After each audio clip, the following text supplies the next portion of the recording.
The most dangerous man isn't the loudest. He's the most centered. In a world obsessed with dominance, performance, and control, most men are silently falling apart. They chase strength by building walls. They hide their fear behind discipline. They confuse noise with power. But Carl Jung warned us, true strength doesn't come from how much you can carry. It comes from how much you're willing to let go. This isn't a motivational talk.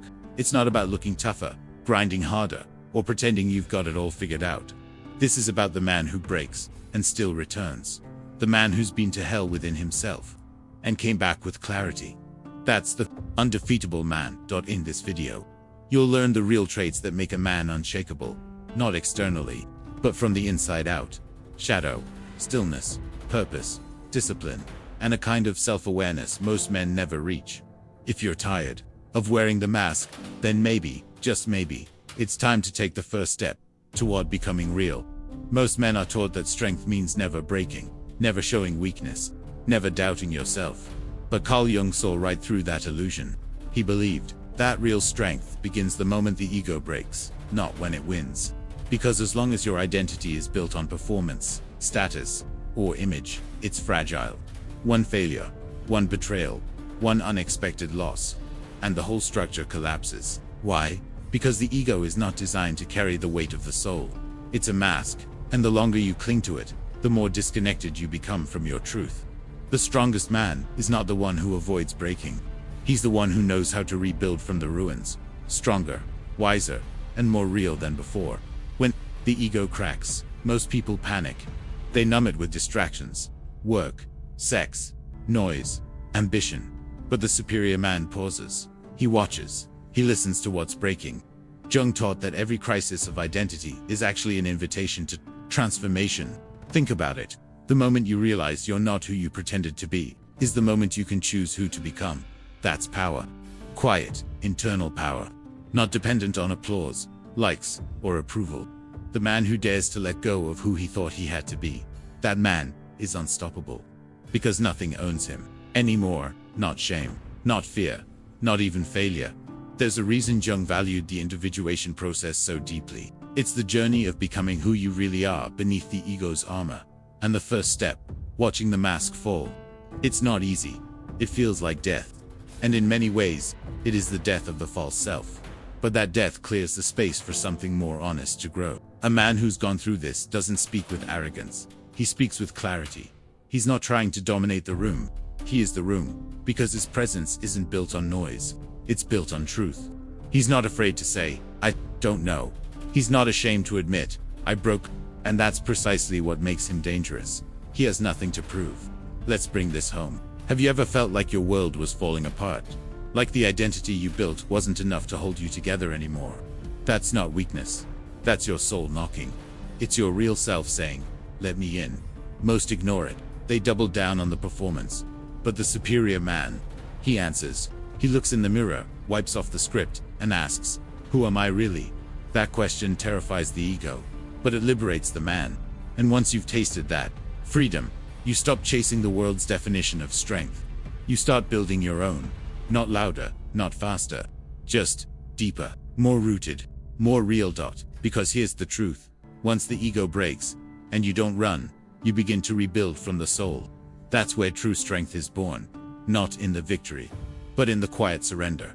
The question is, when your identity is stripped away, and no one's watching, who are you then? That answer leads us somewhere darker, deeper, and absolutely essential. Because what you'll find next isn't a trophy or a title. It's your shadow. And that's where we go now. Most people think resilience is about staying positive, pushing forward, and keeping your head high. But Jung would disagree. He believed that true resilience comes from knowing your own darkness and refusing to be ruled by it. The shadow, in Jungian psychology, isn't just the bad parts of you. It's the repressed, denied, unloved pieces of your identity. Your rage, your shame, your jealousy, your fear of being weak. Most men hide those parts. The superior man, he brings them into the light. Not to glorify them, but to understand them. Because what you repress will control you. But what you face, that's where freedom begins. And in that freedom, resilience is born. Imagine a man who's never explored his own rage. What happens when life pushes him? he erupts or collapses. Now imagine a man who has explored that rage, who's seen it, sat with it, transformed it. That man can hold chaos without losing himself. That's resilience. Not the absence of emotion, but the integration of it.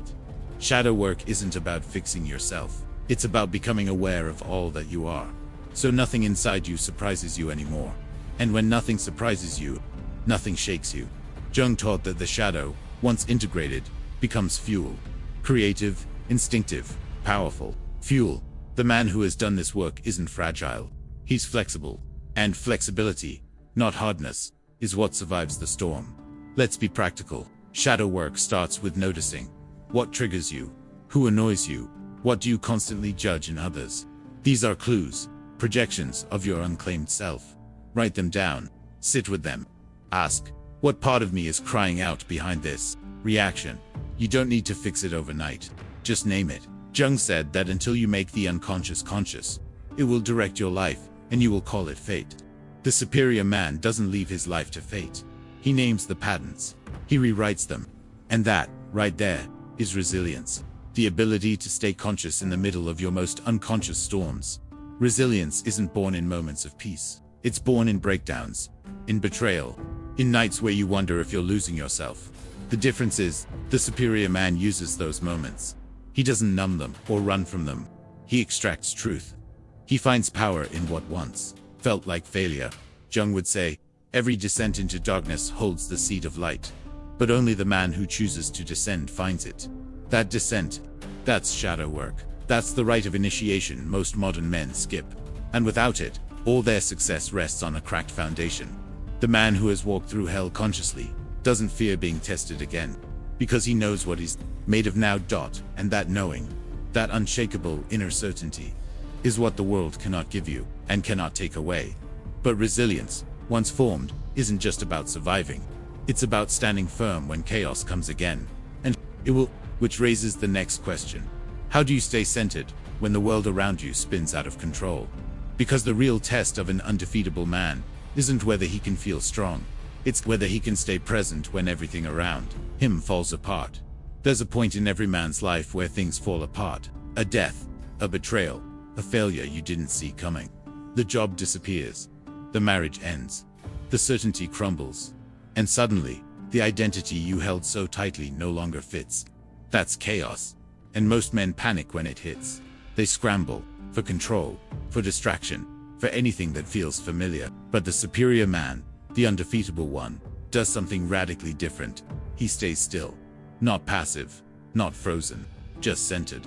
Jung taught that when the outer world collapses, it reveals the structure of the inner world. And if that inner world is built on illusion, chaos will tear it apart. But if it's rooted in fairness, that man will withstand the quake and rise with deeper clarity. Centering is not about control, it's about orientation. When everything around you shifts, your center is what stays. And you don't find it in books or gurus. You find it through practice, through pain, through repetition. Centering means knowing your values before the storm hits. It means asking, who am I when things don't go my way? It's the ability to hold space for fear without becoming fear, to feel grief without collapsing into victimhood.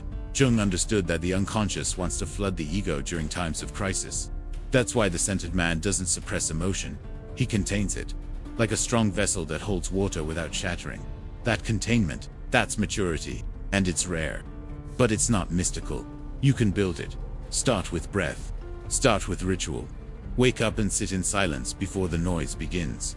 Write down your thoughts, even the dark ones, especially the dark ones. Practice doing one thing at a time, fully present. Say no to urgency. Say yes to slowness. These are simple acts, but they rewire your nervous system. They prepare you to face life with awareness instead of reactivity. Jung believed that when a man is truly centered, he becomes a container for transformation. Not just for himself, but for others. He holds space. He absorbs heat. He calms the environment by calming himself. That's power most people will never understand. Because here's the truth. Chaos will come again. No matter how wise you become, no matter how prepared you feel, life doesn't promise stillness. But it does reveal where yours comes from. And when you've built it from within, from a place beyond ego, beyond performance, you become unshakable. Not because you're numb, but because you've made peace with change. You've stopped trying to predict the storm and started preparing the soul. The centered man doesn't just survive difficulty, he transforms through it. His wounds become wisdom, his losses become language, his pain becomes presence. And that presence, calm, grounded, alert, becomes a kind of invisible leadership. People can feel it. They trust it. They don't know why, but they sense. This man has been through fire and didn't burn up. But stillness alone isn't enough. Because presence without purpose is just peaceful drifting. The undefeatable man needs direction. A reason to keep showing up, not just for himself, but for something beyond himself. And that is where we go next. Stillness is misunderstood. Most people think it's passivity, inaction, weakness. But Jung knew better. He saw stillness as the natural result of inner integration, the fruit of shadow work, discipline, and self-knowledge. Stillness is what remains when noise no longer impresses you. When you no longer need to react to every slight, every opinion, every challenge. The superior man doesn't rush to prove himself. He doesn't fill silence with empty words. He doesn't chase attention. Why? Because he's not starving inside. He's full, centered, rooted. And that stillness, that non-reactivity, is terrifying to those who rely on chaos to feel powerful. The quiet man is the one to watch. You've probably seen it. A man walks into a room and says nothing, and yet everyone feels his presence. He doesn't demand attention. He embodies it. That's not charisma. That's congruence. His inner world is aligned with his outer actions. No performance, no noise, just depth. Stillness doesn't mean you don't feel emotions. It means emotions don't control you. It doesn't mean you don't speak. It means you speak when it matters. This kind of power isn't learned in a weekend seminar. It's earned through suffering, awareness, and the refusal to abandon yourself when things get hard. Jung would say this man has withdrawn his projections. He no longer sees enemies everywhere. He's claimed his shadow, and that's why he's so still.